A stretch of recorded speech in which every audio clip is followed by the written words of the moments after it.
Boss लिन, माफ कीजिए, हमारे पास अभी इतना रेड ऑइंटमेंट स्टॉक में नहीं है। आपको जितना चाहिए उसे तैयार करने में कुछ दिन लगेंगे, शाफेंग ने थोड़ा संकोच के साथ कहा। कोई बात नहीं, लिनफेई मुस्कुराते हुए बोला। तुम लोग बस लगातार रेड ऑइंटमेंट बनाते रहो। मुझे जितना मिल सके सब चाहिए। आप कितना चाहते हैं? लिनफे की बात सुनते ही यीफेंग की आंखें उत्साह से चमक उठीं। लिनफे की तय की गई कीमत के हिसाब से 10 बोतल रेड ऑइंटमेंट के बदले एक स्पिरिट स्टोन मिलता था। इस बार जो हथियार उन्होंने ऑर्डर किए थे, उनका भुगतान करने के बाद भी कई स्पिरिट स्टोन्स उनके पास बच सकते थे। इन स्पिरिट स्टोन से कबीले के योद्धाओं की प्रशिक्षण गति तेज हो जाएगी और उनकी ब्लैक आयरन ट्राइब की ताकत एक और स्तर ऊपर पहुंच जाएगी। हाँ, और अगली बार जब तुम लोग रेड ऑइंटमेंट भेजो, तो उसे छोटी छोटी पोर्सलिन बॉटल्स में भरने की जरूरत नहीं। बस एक बड़े से टैंक में सब इकट्ठा डालकर दे देना, लिनफेई ने जोड़ा। यह सुनकर शैफेंग तुरंत सिर हिलाने लगा। बॉस लिन, ये तो हमारे लिए बिल्कुल भी मुश्किल नहीं है। और वैसे भी, अगर आप ये ऑइंटमेंट आगे किसी को बेचते हो, तो आपको बाद में वैसा ही छोटे कंटेनर्स में बांटना पड़ेगा। इससे अच्छा हम ही बांट कर दे दें, आपको बाद में दिक्कत नहीं होगी। लिनफे हंस पड़ा। जैसा तुम ठीक समझो, मुझे दोनों चलेगा। आसमान पूरी तरह अंधेरा था। पता ही नहीं चला कि कब छोटे छोटे सितारे झिलमिलाकर फैल गए और पूरा आकाश चमक उठा। लिनफे ने चाओफेंग के रुकने के निमंत्रण को विनम्रतापूर्वक ठुकराया और ब्लैक आयरन ट्राइब से निकलकर घास के मैदान की ओर चल पड़ा। कुछ ही पलों में उसका शरीर रात की नीरवता में गायब हो गया। उसके जाते ही जांग फेंग ने वहां मौजूद सभी लोगों को सौदे की पूरी जानकारी दी और खास तौर पर बताया कि अतिरिक्त रेड ऑइंटमेंट भी लिनफे से स्पिरिट स्टोन के बदले बदला जा सकता है। स्पिरिट स्टोन मिलेगा। स्पिरिट स्टोन मिले तो मैं पहली ऑर्डर के पीक को तोड़ने की कोशिश कर सकता हूं। गोदाम में कुछ हर्ब्स कम है, मुझे सुबह जल्दी उठकर उन्हें इकट्ठा करना पड़ेगा। यह खबर सुनकर कबीले के हर लाइजर्ड मैन के दिल में बिजली सी दौड़ गई। वे इतने उत्साहित हो गए कि उन्हें सामने छोटे चौक पर जमा टाइगर मीट का ढेर तक याद नहीं रहा। रात की चांदनी घास पर फैल रही थी। हवा में आसपास की वनस्पतियों की खुशबू घुली हुई थी। एक छोटी सींदी पर चांदनी ऐसी लग रही थी मानो पिघला हुआ चांदी बह रही हो। लिजर्ड मैन से विदा लेकर ने तुरंत घर का रुख नहीं किया। वह धीरे धीरे घास के मैदान में चलते हुए एक सवाल पर विचार कर रहा था। ब्लैक आयरन ट्राइब का रीड ऑइंटमेंट बाहरी चोटों में खून रोकने और घाव भरने में बहुत असरदार हजार जाकर इसे 5 बोतल के बदले एक स्पिरिट स्टोन में बेचा जा सकता है। उसके असर को देखते हुए सिर्फ वे एलियन बीस्ट हंटर्स ही नहीं जो हमेशा स्किन ट्रॉमा झेलते रहते हैं, बल्कि एबिलिटी एडमिनिस्ट्रेशन के इन्वेस्टिगेटर्स को भी इसकी जरूरत होगी। इन्वेस्टिगेटर्स को मिशन पर लाइफ एसेंस दिया जाता है, लेकिन वे छोटी मोटी चोटों के लिए उसे नहीं खर्च करेंगे। चाहे पावर मैनेजमेंट ब्यूरो कितना भी अमीर हो, ऐसी बर्बादी नहीं कर सकता। वापस जाकर सबसे पहले शेयुरोंग से संपर्क करता हूं। अगर उसे जरूरत नहीं हुई, तो दूसरे चैनल्स ढूंढूंगा और एनिमल हंटर्स को बेच दूंगा। उसी समय उसके सामने अचानक घास के अंधेरे से दो रोशनियां उड़ी, एक बड़ी, एक छोटी। दो तितलियां, एक लगभग 1 मीटर लंबी और दूसरी लगभग आधा मीटर। दोनों की रोशनी इतनी सुंदर कि लिनफे ठिकठक कर खड़ा रह गया। उनके पंख किसी महल के पंखों जैसे चौड़े थे। चांदनी सी चांदी चमक रही थी। बारीक पैटर्न उकेरे हुए थे और पंखों के सिरों से छोटे छोटे चमकते कण झर रहे थे। उनकी खूबसूरती ने लिनफेई को कुछ देर के लिए मंत्रमुग्ध कर दिया। तितलियां उड़कर दूर चली गईं। लिनफेई होश में आया। इनका पीछा करके देखता हूं, सोचते ही उसने उड़ान भरी और उनके पीछे झपट पड़ा। Blue star, Rongcheng western university town. काले बादलों से ढका चांद, अंधेरी रात। शहर के कोने में एक परछाई बिजली की तरह उड़ी। कभी कई मंजिला इमारत की छत पर छलांग, कभी लंबी दूरी तक एक ही कदम में उड़ान, तेज, हल्की और बिना आवाज। उसने अचानक रुककर आसमान की ओर महसूस किया, फिर और तेज छलांग लगाई। रात में कपड़े सुखाने बाहर निकली एक औरत ने अभी चादर को रस्सी पर डाला ही था कि शूम, एक काली आकृति उसके सामने से गुजरी। हवा की तेज लहर से चादर फड़फड़ाई। वह चौंक कर ऊपर देखती है, लेकिन कोई नहीं। बादल हटते हैं, चांदनी फैलती है और तभी वह आकृति स्पष्ट होती है। करीब 1.2 मीटर लंबा एक छोटा सा लड़का, काली शर्ट और काले शॉर्ट्स में। लगभग दूसरी कक्षा की उम्र जितना दिखने वाला था बच्चा। उधर ब्रेकअप के दर्द में डूबा एक शराबी अपने बालकनी में आया। वह गाना शुरू ही करने वाला था कि उसने सामने की इमारत की छत पर एक बच्चा खड़ा देखा। अरे ओ बच्चे, रात को सोने का समय है। छत पर क्या कर रहे हो? शराबी चिल्लाया। से हुआ जो उस छत पर खड़ा था घबरा गया। ओह नहीं! इंसान ने देख लिया। उसने तुरंत अपनी क्षमता का इस्तेमाल किया। मुंह पौधों को माध्यम बनाकर एक 120 मीटर के दायरे में किसी भी पौधे के पास तुरंत पहुंच सकता है। शूं वह गायब होकर अगले ही पल करीब 80 मीटर दूर एक बड़े पेड़ पर प्रकट हुआ। अरे कहाँ गया? शराबी ने आंखें मली, फिर कंधे उचकाकर गाना शुरू कर दिया। उधर पास ही एक खोड फार्मर जो सोने जा रहा था बालकनी में आया और चिल्लाया, चुप रहो! क्या दिक्कत है तुम्हें? तुम्हारी आवाज इतनी खराब है तो गाते क्यों हो? शराबी भी भड़क गया। मैं गाऊं, मेरी मर्जी। हे माय डियर, उड़ते जाना, आगे कांटों वाले गुलाब से बचना। दूसरी ओर वह खोड फार्मर जो सन 96 की थकान और कल की रात भर की जाग से पहले ही कमजोर था, इस बहस की वजह से उसके दिल की धड़कन अनियंत्रित रूप से तेज होने लगी। अब बस बहुत हुआ, अब और सहने की जरूरत नहीं। उस कोड फार्मर ने आखिरकार अपना बड़ा तुरुप का पत्ता निकाल ही दिया। जेब से मोबाइल निकाला और एक नंबर मिलाया। हेलो मिस्टर सिक्योरिटी ऑफिसर, यहाँ एक ड्रंक आदमी है जो रात में चिल्ला चिल्ला कर गाना गा रहा है, पड़ोस के लोगों को परेशान कर रहा है। क्या आप आकर जरा देख सकते हैं? एड्रेस है। दूर खड़े उस गाना गाते हुए ड्रंक को देखकर चीसे हुआ ने मन ही मन खुद को डांटा। अगली बार ज्यादा सावधान रहना पड़ेगा, फिर पकड़ी गई तो मुश्किल हो जाएगी। उसी वक्त तीन छोटी चिड़ियां उस पेड़ पर आकर बैठीं जहां चीसे हुआ छुपी हुई थी। वे जोर जोर से चहकते हुए बोली, ट्विटर, क्या कर रही हो? चलो जल्दी, वरना रिच को लूट कर पुअर की मदद करने का मौका निकल जाएगा। हाँ पता है, अभी आती हूं, चिसेहुआ ने कहा और तुरंत अपनी वुड एस्केप एबिलिटी का इस्तेमाल किया और पलक झपकते ही 100 मीटर दूर एक बड़े पेड़ के नीचे प्रकट हो गई। तीनों छोटी चिड़ियों ने यह देखा तो वे भी फिर से उड़ पड़ी, तेजी से अपनी मंजिल की ओर। वेस्ट यूनिवर्सिटी टाउन, एक शांत सड़क, कॉलेज के बाहर। दो दो तीन तीन के ग्रुप में नशे में धुत स्टूडेंट्स एक दूसरे का सहारा लेकर हॉस्टल की ओर लौट रहे थे। वो एक लड़का अपनी गर्लफ्रेंड का हाथ पकड़कर चल रहा था और फिर अचानक सड़क के साइड वाली हरियाली पर झुककर उल्टी कर दी। मैंने बोला था ना इतना मत पीना, अब भुगतो। लड़की ने बड़बड़ाते हुए बैग से टिश्यूज निकाले। लड़के ने उल्टी खत्म की, टिश्यू लिया, चेहरा साफ किया और फिर गर्लफ्रेंड के सहारे वापस कैंपस की तरफ चल दिया। लेकिन अगला मोड़ पार करते ही शराब में धुत एक मध्य उम्र आदमी अचानक उनके सामने आकर टकरा गया और तीनों जमीन पर गिर पड़े। साले पागल, चलते वक्त आंखें नहीं हैं क्या? वह ड्रंक आदमी खुद ही इल्जाम लगाते हुए उन पर चिल्लाया। अरे स्लॉट, पहले तुम ही टकराए हो। लड़का भी चिढ़ गया। दोनों ही नशे में थे। गुस्सा आसानी से शांत होने वाला नहीं था। बातें बढ़ी और फिर हाथापाई में बदल गई। लड़की लगातार अपने बॉयफ्रेंड को रोकने की कोशिश करती रही, मत लड़ो, छोड़ो ना। लेकिन इस वक्त एक जवान लड़का, वो भी शराब के नशे में, अपनी इज्जत के लिए पीछे हटता भला कहाँ है। 20 मीटर दूर एक छोटे बालों वाला आदमी एक पेड़ के पीछे छुपकर मुस्कुराते हुए यह सब देख रहा था। चेहरे पर अजीब सी खुशी थी। स्टूडेंट्स सच में बड़े जोशीले होते हैं। बस थोड़ी देर और फिर मेरी बारी भी आ जाएगी। उस आदमी के पीछे लगभग 10 मीटर दूर एक ऊंची बिल्डिंग की छत पर करीब एक 10 मीटर लंबा, 1.5 मीटर जितना छोटा स्कूल किड अपने कंधों और सिर पर बैठी तीन चिड़ियों के साथ सब देख रहा था। तुम तीनों इधर उधर नजर रखना, अगर कुछ भी गड़बड़ लगे तो तुरंत बताना। तीनों चिड़ियों ने सिर हिलाया और अलग अलग दिशाओं में उड़कर ब्लॉक की पूरी स्थिति पर नजर रखने लगी। लड़ो मत, बस करो। लड़की बार बार चिल्ला रही थी, लेकिन सड़क सुनसान थी। अगर कोई और होता तो शायद झगड़ा छुड़ा देता। लड़का और वह ड्रंक भिड़े हुए थे। नहीं, यह कहना ज्यादा सही होगा कि ड्रंक आदमी को लड़का एक तरफा पीट रहा था। धड़ाम! लड़के का मुक्का आदमी के सिर पर लगा और वह शराबी आदमी जमीन पर गिर पड़ा, बेहोश, बिल्कुल हिलचाल बंद। लड़की ने चीख मारी। उसे लगा कि उसके बॉयफ्रेंड ने किसी को मार डाला। लड़का भी सन्न रह गया। नशे में धुत दिमाग अचानक साफ हो गया और हाथ कांपने लगे। मैंने मैंने किसी को मार तो नहीं दिया। उसने डरते डरते आदमी की सांस चेक की।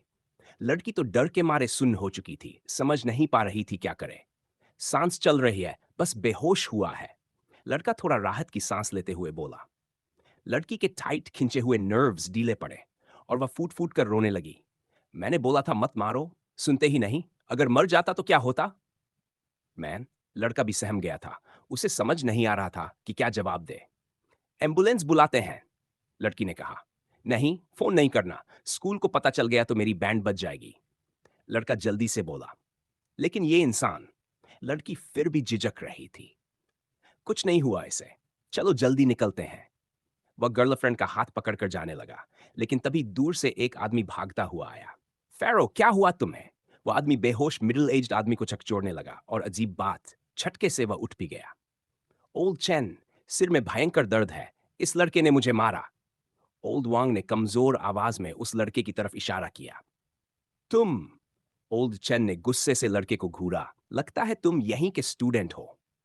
इतनी जोर से किसी को कैसे मार दिया? लड़का शर्म से सिर झुका गया, पछतावा उसके चेहरे पर साफ दिख रहा था। यह तो सीधा कानून तोड़ना हुआ। मैं अभी सिक्योरिटी ऑफिसर को फोन लगाता हूं और तुम्हारे काउंसलर से भी बात होगी। ओल्ड चैन ने मोबाइल निकाला। नहीं नहीं, प्लीज फोन मत करना, माफ कर दीजिए, हमारे से गलती हो गई, लड़की रोते हुए हाथ जोड़कर बोली। आदमी की हालत देखो, अस्पताल का बिल ही पता नहीं कितना आएगा। क्या मैं फोन करूं?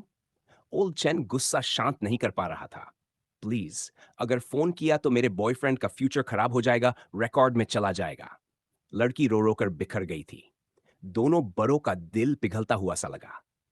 ठीक है, ऐसा करते हैं, तुम हमें मेडिकल एक्सपेंसेस दे दो, हम इन्हें अस्पताल ले जाएंगे, बात यहीं खत्म। Thank you, thank you so much.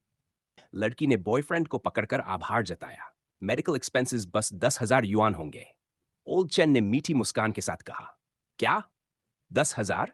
लड़का लड़की दोनों का चेहरा सफेद पड़ गया। वे सोच रहे थे कि 1-2 हजार में मामला सेटल हो जाएगा, लेकिन यह तो सीधा लूट था। क्यों, तुम देना नहीं चाहते?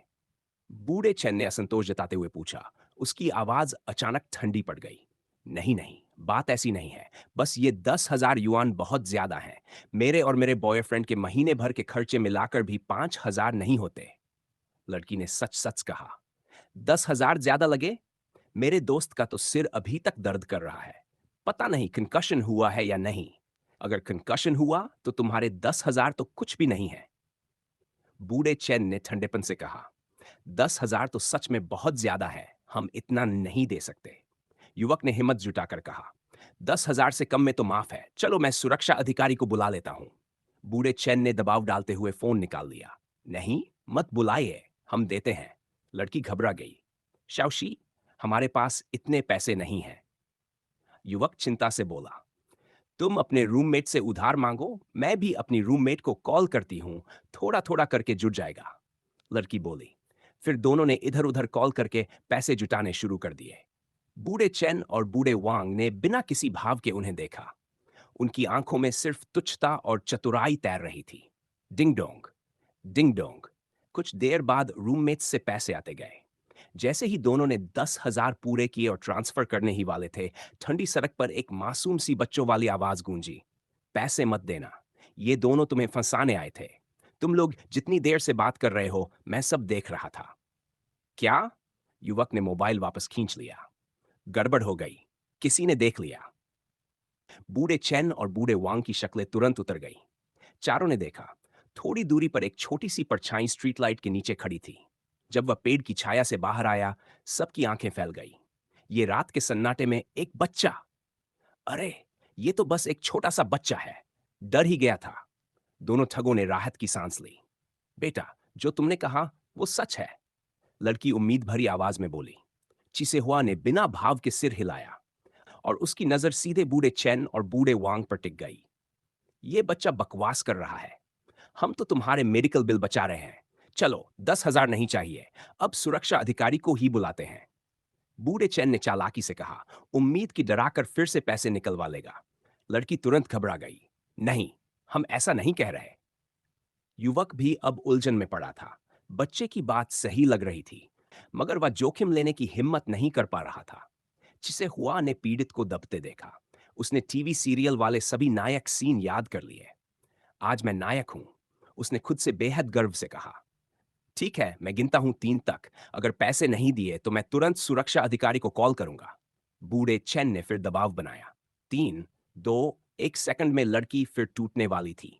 तभी एक साया झपटा, जिसे वो आगे आया। घुटने मोड़े, जोर से उछला और उड़ते हुए लात मारकर बूढ़े चैन को 5-6 मीटर दूर फेंक दिया। वही लात घूमकर बूढ़े वांग के चेहरे पर लगी। वह जमीन पर गिरते ही दांत उगलने लगा। आह! है, दोनों तरपते रह गए। बच्चे के वार बिल्कुल हल्के नहीं थे। मैंने कहा था ये दोनों ठग हैं। तुम लोग क्यों नहीं मानते?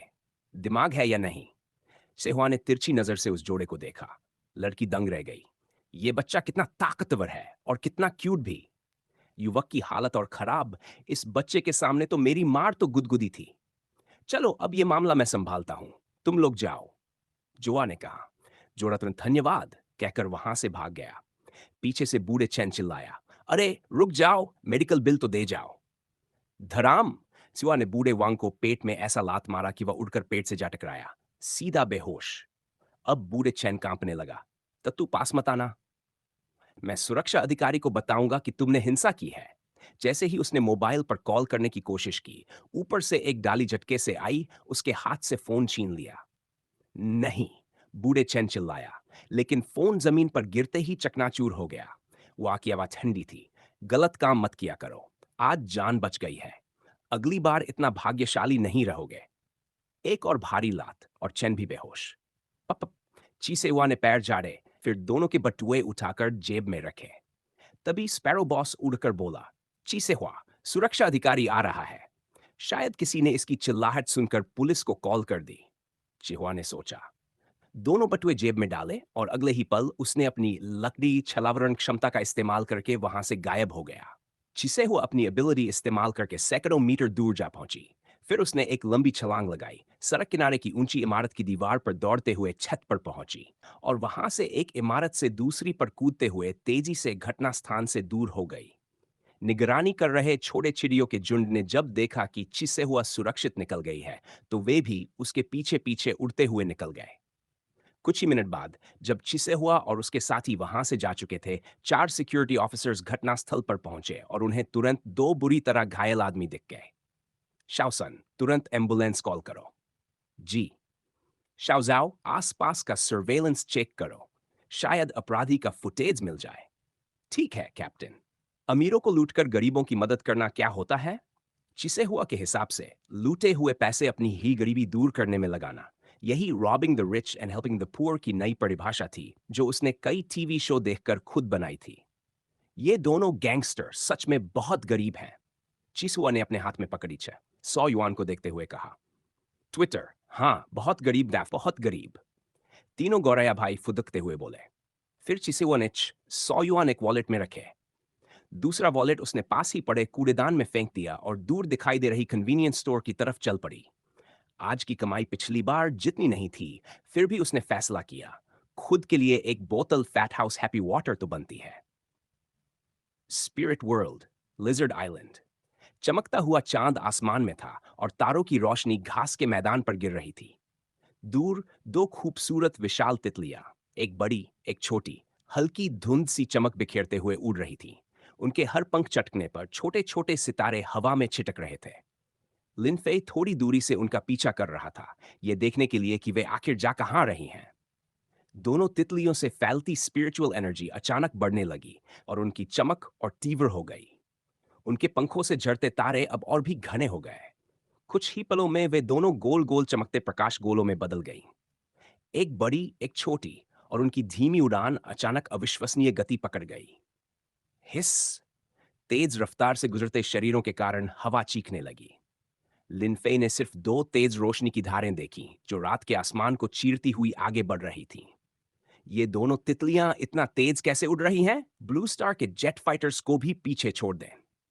लिनफे हैरान था। उसने भी अपनी उड़ान गति बढ़ाई और उनके पीछे छलांग लगा दी। वो 2 चमकीली धारें विशाल घास के मैदान के ऊपर लगातार दिशा बदलती रहीं। समय बीतने के साथ लिनफे ने देखा, दूर दूर से और भी ऐसे प्रकाश धाराएं उठ रही थीं और एक बिंदु पर इकट्ठी हो रही थीं। 1 घंटे बाद वहां इतनी ज्यादा तितलियां इकट्ठी हो गई कि दसियों हजार वर्ग मीटर का इलाका दिन की तरह उजाला कर रहा था।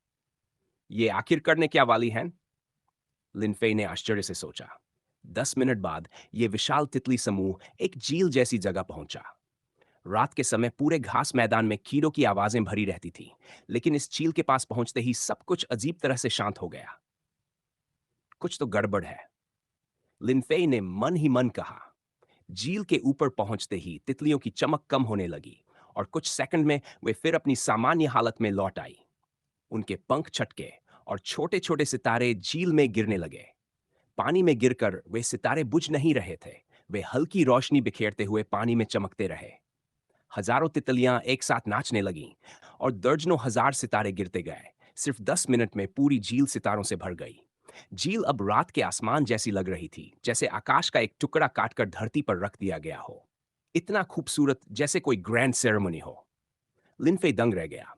अगले ही पल उसे समझ आया, अच्छा, सच में सेरेमनी ही है। तितलियों ने दो समूह बनाए, एक बड़ा और एक छोटा, और फिर चमकती झील के ऊपर ही प्रजनन करने लगी। वाह, ये तो देखने लायक दृश्य है। लिनफे मुस्कुराया। वह अब घर लौटने को था कि तभी झील के भीतर कुछ फटा सा। एक लंबी चिपचिपी जीभ झील से बाहर आई और एक साथ दर्जनों तितली जोड़े चिपकाकर पानी में खींच ले गई। ये क्या? की भौहें चढ़ गई। धड़ धड़ कुछ ही सेकंड में दर्जनों जीभें और बाहर आई। इस बार सैकड़ों तितली जोड़े खींच लिए गए। खाओ मेरे बच्चों, आज रात इन ब्रोकन स्टार बटरफ्लाइज का पूरा भोज करना है। झील के भीतर से एक गूंजती स्पिरिचुअल फोर्स उठी। Third order peak beast. लिनफे की आंखें सिकुड़ी। तुम अपनी ही प्रजाति को ऐसे मार रहे हो? जरा ज्यादा नहीं हो गया? अगले ही पल जड जड जड लिनफे के हाथों में बिजली का एक विशाल भाला बना। जरा रुक जाओ। उसने झील में सबसे तीव्र स्पिरिचुअल एनर्जी वाला बिंदु खोजा और भाला फेंक दिया। भाला इतनी तेज था कि पानी में घुसते ही छपाका तक नहीं हुआ। धड़ाम! झील के भीतर विशाल धमाका हुआ। बिजली का तूफान हजारों वर्ग मीटर पानी को चीरता हुआ फैल गया। कुछ ही सेकंड बाद 20-30 जली काली विशाल देहें पानी की सतह पर आ तैरने लगीं। कौन है? किसने मेरे बच्चों को मारने की हिम्मत की? झील से एक फ्यूरियस स्पिरिचुअल रोर उठी। धप! झील का पानी आसमान तक उछला और एक 10 मीटर ऊंचा राक्षस बाहर कूदा। बैंगनी रंग का विशाल ठोड़। लिनफे ने चांदनी में उसके जहरीले फोड़ेदार शरीर को साफ देखा। क्वा, तुमने किया? लिनफे शांत खड़ा था। हाँ, तो? क्वा, मौत बुला ली है। पर्पल टोड ने गुस्से से दहाड़ा और अपनी एबिलिटी सक्रिय कर दी। Poison mist. उसके मुंह से काले बैंगनी जहरीली गैस निकलने लगी। कुछ ही सेकंड में पूरा इलाका जहरीली धुंध से भरने लगा और वो धुंध तेजी से बाहर की ओर फैलने लगी। जब लिनफे ने किसी ऐसे बदसूरत स्ट्रेंज बीस्ट को देखा था जो पर्पल टोड जैसा दिखता हो। अब ये विशाल पर्पल टोड काले बाले बैंगनी जहर भरे धुएं में डका खड़ा था। उसके मुंह से लगातार निकल रही पॉइजनस मिस्ट ने आसपास की घास और पौधों को झुलसा दिया था। कुछ तो सड़ने तक लगे हुए थे। स्विश! तेज आवाज के साथ लिनफे लगभग उसी क्षण में कई मीटर दूर जा चुका था। जहां वह खड़ा था वहां पर्पल टोड की विशाल जीभ गिरी और जमीन को चूर चूर कर गई। चारों ओर मिट्टी और पत्थर हवा में उछल गए। वूहू! हवा तेजी से चीख उठी। पर्पल टोड की जीभ किसी लाल लंबे चमड़े के कोड़े की तरह 100 मीटर की रेंज में पागलों की तरह घूम रही थी। उसके साथ उड़ते हुए थूक और पॉइजनस मिस्ट ने आसपास की घास को काले बैंगनी रंग का दलदल बना दिया था। जहरीली गैस इतनी भारी थी कि मानो पूरा इलाका एक मौत भरे डेड जोन में बदल रहा हो। गुक गुक गुक, बूम बूम। पर्पल टोड की कांपती हुई चीखें और जमीन के धमाकों की आवाजें एक साथ मिलकर दूर तक गूंजने लगीं। अगर इस झील के पास कोई लाइजर्डमैन ट्राइब होता तो रात के इस समय हर कोई दहशत से भर गया होता। नीचे जहां यह खतरनाक लड़ाई जारी थी, उसके ऊपर आकाश में तैर तितलियों की विशाल स्वार्म जो अभी भी अपने रिप्रोडक्शन रिचुअल में लगी थी, मानो किसी दूसरी दुनिया में हो। उन्हें नीचे हो रही बाही से कोई लेना देना नहीं था। पर्पल टोड पूरी ताकत से हमला कर रहा था। उसकी स्पिरिचुअल एनर्जी की तरंगें लगातार अपने पीक पर थीं, लेकिन उसके दिल में जरा भी गर्व नहीं था। उसकी सबसे घातक एबिलिटी पॉइजन मिस्ट कभी उसके दुश्मनों को भागने पर मजबूर कर देती थी। वह हर के धुन से बैटलफील्ड को नियंत्रित करता था, लेकिन इस अपराइट एपलिनफे पर उसकी पॉइजनस मिस्ट एक कदम भी आगे नहीं बढ़ पा रही थी। जैसे ही हर की धुंध उसके आसपास आती, एक अदृश्य बैरियर उसे रोक देता और हवा में ही खत्म कर देता। उसकी असली ताकत का आधा हिस्सा मानो गायब हो गया था। यह बीस्ट सच में पूरे एनवायरनमेंट को बर्बाद कर रहा है। पता नहीं जमीन को वापस नॉर्मल होने में कितना समय लगेगा। लिनफे ने पर्पल ब्लैक जहर से भीगी धरती देखकर सोचा और फिर स्पेस टेलीपोर्ट की शॉर्ट डिस्टेंस जंप का इस्तेमाल करते हुए आंखों से ओझल हो गया। लिनफे अचानक गायब हो गया तो पर्पल टोड सतर्क हो गया। वह स्पिरिचुअल एनर्जी की किसी भी हलचल को पकड़ने की कोशिश करता रहा, पर कुछ भी नहीं मिला। हवा शांत हो गई। जहरीली घास पर चलती हवा भी मरती हुई सी लग रही थी। सब कुछ भयानक रूप से खामोश था। पर्पल टोड को शक होने लगा। क्या वो सच में भाग गया? इधर उधर मत देख, मैं यहीं हूं। पीछे से एक हल्की सी मजाकिया आवाज आई। पर्पल टोड ने तेजी से मुड़कर देखा। दुश्मन उसके पीछे हवा में 50 मीटर दूर खड़ा था। फफ! लिनफे के दाएं हाथ में एक छोटी सी लौ जली, लेकिन अगले ही पल वह बढ़ते बढ़ते 5 मीटर चौड़े विशाल फायरबॉल में बदल गई। पर्पल टोड की आंखें फैल गईं। उसके दिल में जबरदस्त खतरे की घंटियां बज उठीं। लिनफे ने हाथ आगे बढ़ाया। फायरबॉल हवा में दहकते हुए उसकी तरफ फेंका गया।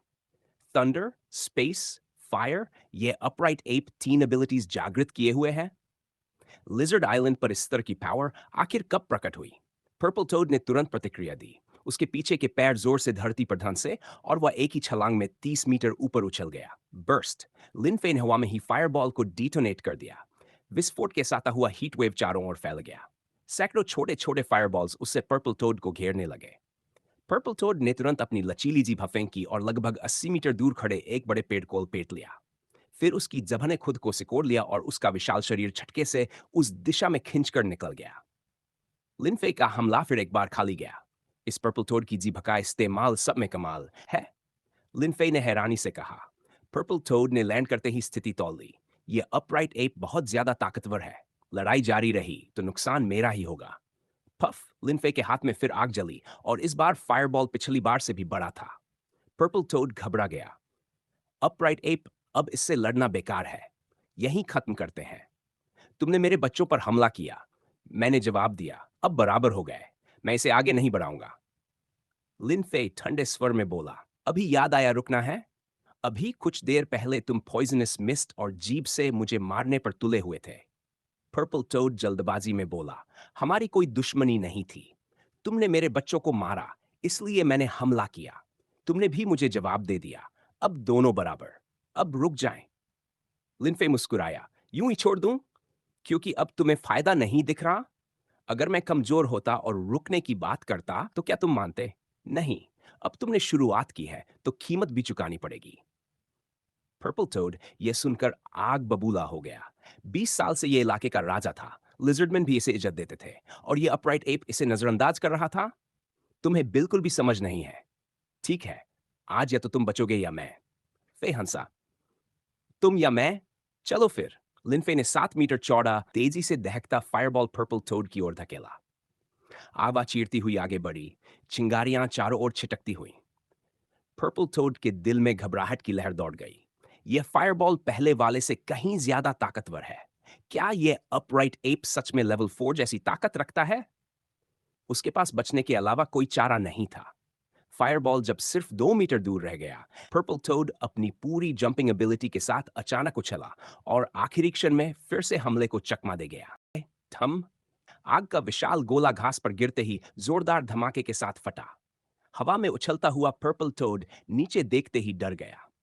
दर्जनों वर्ग मीटर में फैला हुआ जला काला गड्ढा देखकर उसके दिल में बेचैनी और तेज फैलने लगी।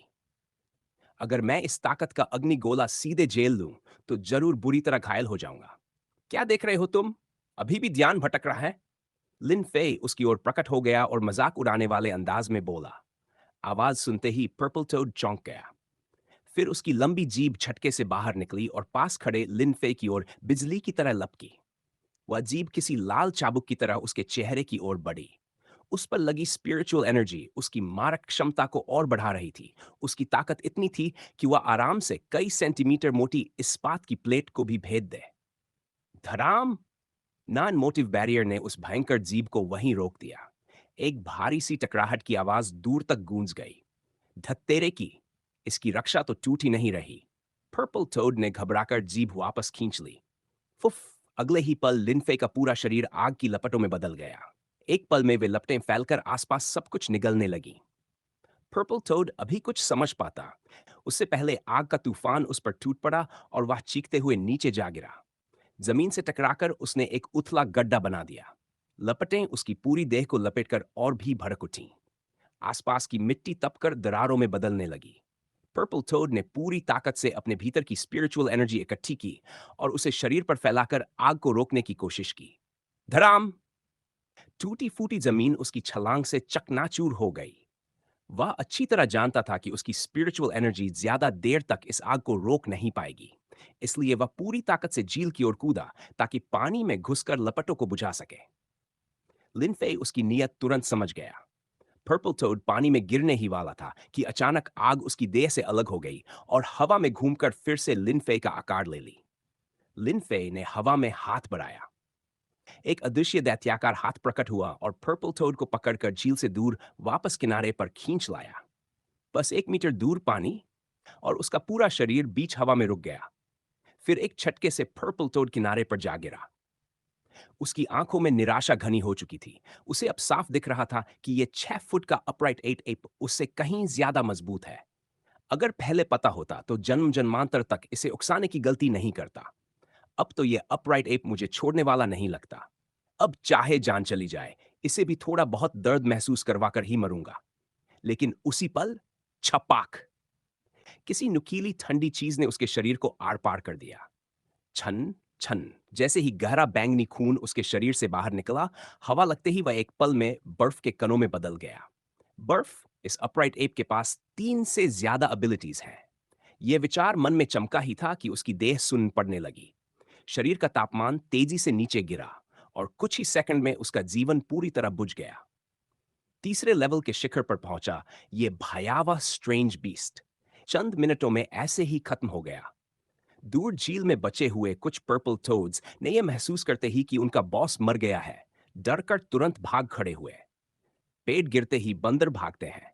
ये तो पूरे के पूरे निष्ठुर निकले। बॉस मर गया और एक ने भी पीछे मुड़कर नहीं देखा। लिनफे ने सिर हिलाया और मृत पर्पल टोड की तरफ ध्यान नहीं दिया। वह इसे अपनी डायमेंशनल स्पेस में रखना भी नहीं चाहता था। इसका रूप इतना भद्दा था कि वह खुद इसे हाथ नहीं लगाना चाहता था। आसमान में ब्रोकन स्टार बटरफ्लाइज उसी तरह फंजक में मगन थीं। नीचे की लड़ाई का उन पर कोई असर नहीं पड़ा था। Good luck to you all. लिनफे ने अंतिम बार हवा में झिलमिलाते उन तितलियों को देखा, फिर स्पेस टेलीपोर्ट का इस्तेमाल करके अपने ब्लू स्टार घर लौट गया। शश। दक्षिण जिले के एक पार्क में पेड़ों को हिलाती हवा बह रही थी। 4 छोटी आकृतियां वहां आ पहुंची। ये कैसे हो गया? मैंने तो कल ही अपना वॉलेट इसी बड़े पत्थर के नीचे छिपाया था। ये गया कहां? प्राथमिक स्कूल के बच्चे जैसी दिखने वाली चीसेहुआ ने बड़ा सा पत्थर हटाया, लेकिन उसके गरीबों की मदद वाले वॉलेट का कहीं नाम निशान नहीं था। उसका छोटा सा दिल गुस्से से भर गया। ट्वीटर ट्वीटर, पैसे, हमारे पैसे गायब हो गए। कौन इतनी हिम्मत कर गया? स्पैरो भाइयों ने भी पंख फड़फड़ाते हुए गुस्से में चिल्लाया। बिना किसी सुराग के वे वॉलेट ढूंढ भी नहीं सकते थे। धप, गुस्से में चीसे हुआ ने जमीन पर पैर पटका और वहां एक उथला गड्ढा बन गया। अब समझ में आ गया। पैसे हमसे दूर मत छिपाओ, बहुत असुरक्षित है। ट्वीटर, तो कहां छिपाएं? छोटे स्पैरोज ने पूछा। चीसे हुआ ने थोड़ा सोचा और फिर उसकी आंखों में चमक आ गई। जहां तुम लोग रहते हो। तुम लोग पेड़ पर एक छोटा सा घोंसला बनाओ, और जब भी हम गरीबों की मदद करके पैसा लाएं, वॉलेट वहीं रख देंगे। ट्वीटर ट्वीटर, बहुत बढ़िया, कल ही घोंसला बनाएंगे। स्पैरो भाइयों ने उत्साह से कहा। काम तय हो गया तो सब घर लौटने लगे। हल्की सफेद धुंध उठी और सेहुआफ ने असली स्वरूप में बदलकर छोटे स्पैरोज को लेती हुई पार्क से बाहर निकल गई। लेकिन यह वॉलेट किसी ने चुराया नहीं था। असल में दोपहर में कुछ छोटे बच्चे पार्क में खेल रहे थे। छुपन छुपाई खेलते हुए एक बच्चे को यह वॉलेट मिल गया। बच्चों ने वॉलेट उठाया और सुरक्षा गार्ड अंकल को दे दिया। अब वह wallet lost and found office में रखा है। छोटे स्पैरोज ने उड़कर सीधे पिंग एंड गार्डन की एक बड़ी बरगद पर लैंड किया। वॉलेट, आज की रात तू यहां टिका रह, कल तेरे लिए नया घर बन जाएगा। चीसे हुआ ने वॉलेट को शाख पर टांगते हुए कहा। फिर उसने स्पैरोज को अलविदा कहा और नजर लिनफे के घर की बालकनी पर डाली। टपाक, उसका शरीर सफेद रोशनी में घुल गया और अगले ही पल वह लिनफे के घर की बालकनी पर रखी एक स्पिरिचुअल प्लांट के पास प्रकट हो गई। क्रैक। शुए यितोंग, पतले पिंक स्प्लिट पायजामा में जिसे हल्की सी भाप उठ रही थी, बाथरूम से बाहर आई और तौलिए से अपने गीले बाल पोंछती हुई सोफे की तरफ चली। आज दोपहर ही वह अपने होम टाउन से रोंगचेंग लौटी थी। फिर शाम को लिनशाहुआ की बर्थडे पार्टी में गई और अब जाकर घर पहुंची है। सोफे पर बैठते ही उसकी नजर कॉफी टेबल पर रखी काली प्लास्टिक बैग्स पर गई। उसकी माँ के हाथ की बनाई हुई सूखी मछलियां और झींगे। दोपहर में जब मैं मिस्टर लिन को ढूंढने गई थी, वो घर पर नहीं थे। अब तो बहुत देर हो चुकी है। ये चीजें मैं उन्हें कल देकर आऊंगी। बाल लगभग सूख चुके थे। ही तो उठी और घर की बालकनी की ओर बढ़ी। उसे अपने गमलों वाले पौधों को पानी देना था। पटर। पानी डालते हुए उसका हाथ हल्का सा रुक गया। उसकी परसेप्शन के दायरे में अचानक एक स्पिरिचुअल एनर्जी वेव उभरी। वह सहज ही लिनफे की बालकनी की ओर देखने लगी। उधर खड़ी सेवन कलर्ड फ्लावर जो लिनफे ने अपनी मुडन एबिलिटी से उगाई थी, ने भी उसी क्षण शुएइतोंग की उपस्थिति महसूस कर ली। वह एक झटके में सख्त हो गई और तुरंत मरी हुई का नाटक करते हुए अपनी सारी स्पिरिचुअल एनर्जी फ्लक्चुएशंस बंद कर दी। पल भर में वह एक बिल्कुल साधारण फूल की तरह शांत हो गई। लिनफे की बालकनी पर बहुत सारे पॉटेड प्लांट थे जो घने और ऊंचे हो चुके थे। इसीलिए शुएइतोंग की नजर सीधे सेवन कलर्ड फ्लावर तक नहीं पहुंच सकी। उसने उस अपराइट खड़े फूल को देखा ही नहीं। अजीब, स्पिरिचुअल एनर्जी की वेव अचानक गायब कैसे हो गई? क्या मुझे भ्रम हुआ? उसने कुछ पल सोचा और फिर बात को वहीं छोड़ दिया। पड़ोस में रह रहे व्यक्ति की ताकत बहुत ऊंची थी। ऐसे प्रैक्टिशनर्स के घरों में छोटी मोटी एनर्जी फ्लक्चुएशंस तो आम ही बात थी। पौधों को पानी देकर वह वापस लिविंग रूम में चली गई। जैसे ही शेयिटोंग अंदर गई, घने पौधों के पीछे छिपी हुई मरी पड़ी सेवन कलर्ड फ्लावर ने धीरे धीरे अपनी आंखें खोली। हद हो गई। मैं तीसरे टियर के पिनकल ताकतवर आदमी और एक इंसानी रुकी जो मुश्किल से सेकंड टियर हाई तक पहुंची है, उसके सामने मुझे मरा हुआ बनने का नाटक करना पड़े? वह बड़बड़ाई, फिर हल्के से उछलकर अपने फ्लावर पॉट में गई और पैर मिट्टी में गाड़ दिए। दूसरी तरफ लिनफे, जो स्पिरिट वर्ल्ड से लौटकर नहाने गया था, 1 घंटे बाद ही बाथरूम से निकला। अपने बाल फ्लेम से सुखाते हुए वह बालकनी की तरफ आया। सेवन कलर्ड फ्लावर को लौटते देख उसने स्पिरिट वर्ल्ड की लिंगुआ फ्रांका में मजाक किया। आज थोड़ा देर से आई हो? कहीं कोई शरारत तो नहीं कर रही थी? शरारत नहीं, हम तो आसमान की मदद करने गए थे। सेवन कलर्ड फ्लावर ने आंखें घुमाई और बोली, नहीं, कोई बुरा काम नहीं किया। मैं लिटिल स्पैरो के साथ घूमने गई थी। पता ही नहीं चला कब देर हो गई। लिन फेई ने सिर हिलाया और बिना कुछ कहे वापस लिविंग रूम जाकर अपना ड्रामा देखने लगा। कुछ था, याद नहीं आ रहा। सोफे पर आइसक्रीम खाते हुए उसे अचानक याद आया। हाँ, शीरोंग को मैसेज करना था रेड ऑइंटमेंट के बारे में, और मैं तो भूल ही गया। घड़ी देखी, रात 11 बजकर 10 मिनट हो चुके थे।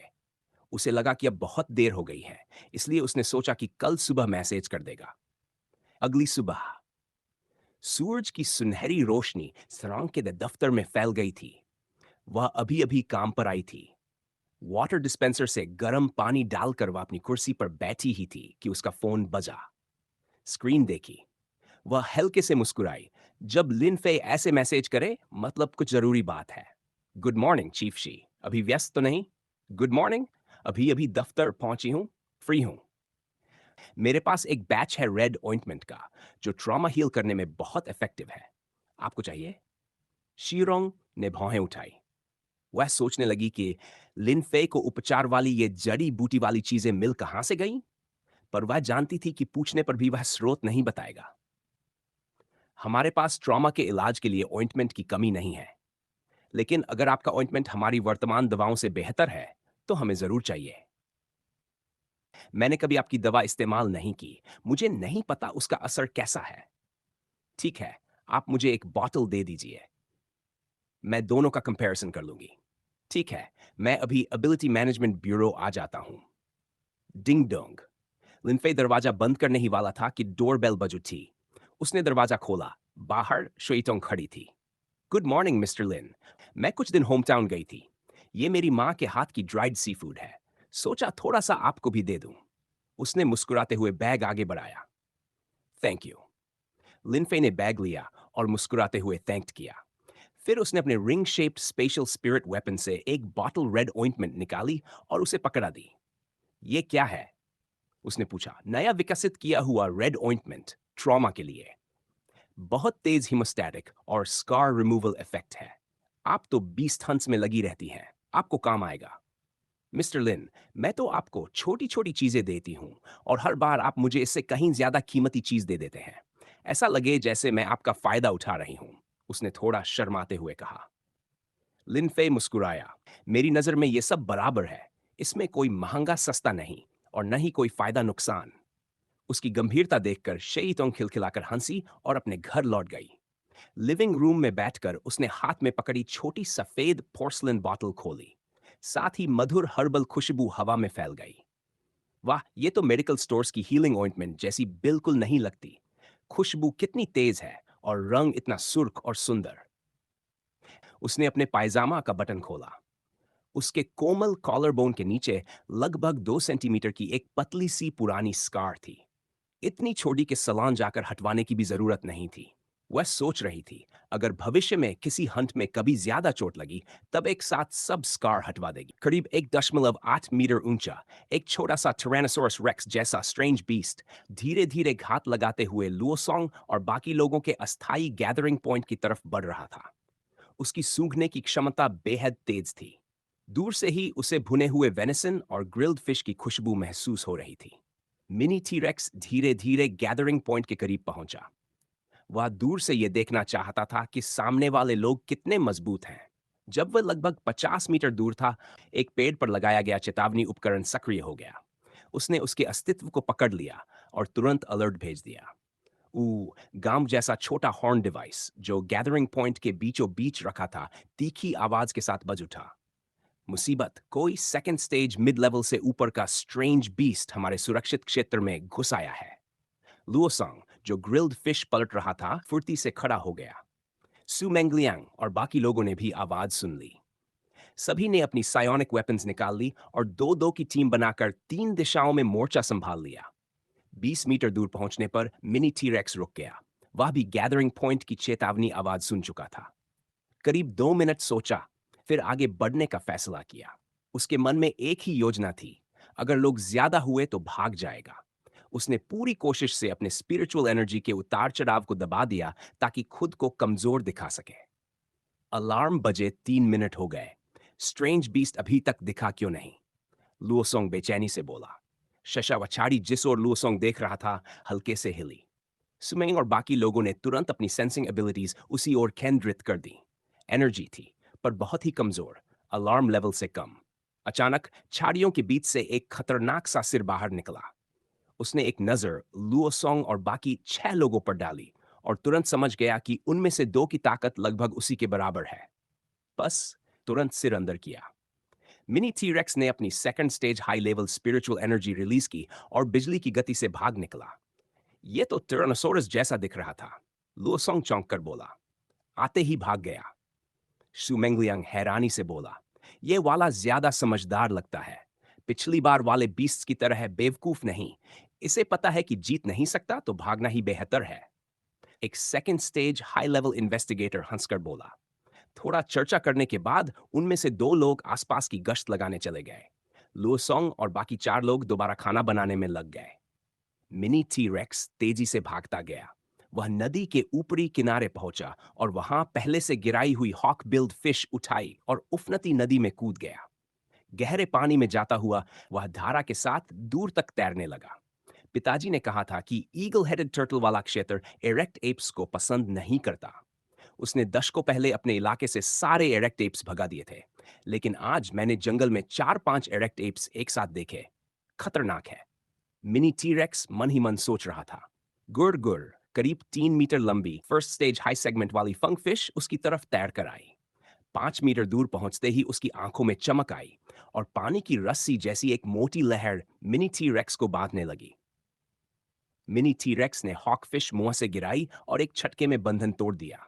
उसने साइड में झुककर फंगफिश के हमले से बचा और उसकी देह पर जोरदार एयर कैनन दाग दी। एक बड़ा छेद बन गया। सेकंड्स में लड़ाई खत्म। फंगफिश अब उसकी नई खुराक बन गई। 6-7 किलोमीटर तक वह नदी के साथ बहता गया, फिर एक कांटेदार किनारे से बाहर निकला। वह अपने से कहीं बड़े शिकार को घसीटता हुआ एक छोटे से वाइन कवर्ड हिल पर पहुंचा। रोर, सब बाहर आ जाओ, खाना तैयार है। घास में हलचल हुई और 30 से ज्यादा आधे मीटर के छोटे छोटे मिनी टीरेक्स बच्चे बाहर कूद आए। उन्हें देखते ही उसके दिल में उदासी की लहर दौड़ गई। उसकी पूरी जनजाति कभी बहुत बड़ी थी, लेकिन एक शक्तिशाली स्ट्रेंज बी समूह से दुश्मनी हुई और लगभग पूरा कबीला नष्ट हो गया। बस इतना सा झुंड बचा है। जल्दी खा लो। फिर तुरंत यहां से निकलना है, उसने कहा। लेकिन बॉस, हम तो यहां ठीक थे, फिर क्यों जाएं? एक बच्चे ने पूछा। मैंने जंगल में इरेक्ट एप्स देखे हैं, यहां रुकना बहुत खतरनाक है। बच्चे के चेहरे पर डर उतर आया। एल्डर्स ने पहले भी बताया था, इरेक्ट एप्स बाकी बीस्ट से अलग होते हैं। सामान्य स्ट्रेंज बीस्ट्स किसी प्रे को मार भी दें तो उसके कब्ज को अक्सर छोड़ देते हैं, लेकिन इरेक्ट एप्स, वे हर कब को पकड़कर पालते हैं ताकि भूख लगने पर खा सकें। यह सुनकर सारे बच्चे चुप हो गए। दूसरी तरफ धूप खिड़की से गिर रही थी। दफ्तर शांत था, बस पन्ने पलटने की हल्की आवाज और कभी कभार पानी पीने की ध्वनि। लिनफे ने अपना कप रखा और दूर काम में डू को देखते हुए मन ही मन पछताया। रुककर इंतजार करना गलती थी। बाहर टहलने चला जाता तो बेहतर था। ठक ठक, दरवाजा खुला। हानशुए टेस्ट रिपोर्ट लेकर अंदर आई। डायरेक्टर, रिजल्ट आ गया है। शीरोंग ने रिपोर्ट ली, जल्दी से पढ़ी और लिनफे की ओर देखकर मुस्कुराई। लिनफे, मुझे सच में उम्मीद नहीं थी कि तुम्हारे ऑइंटमेंट का प्रभाव इतना बेहतरीन होगा।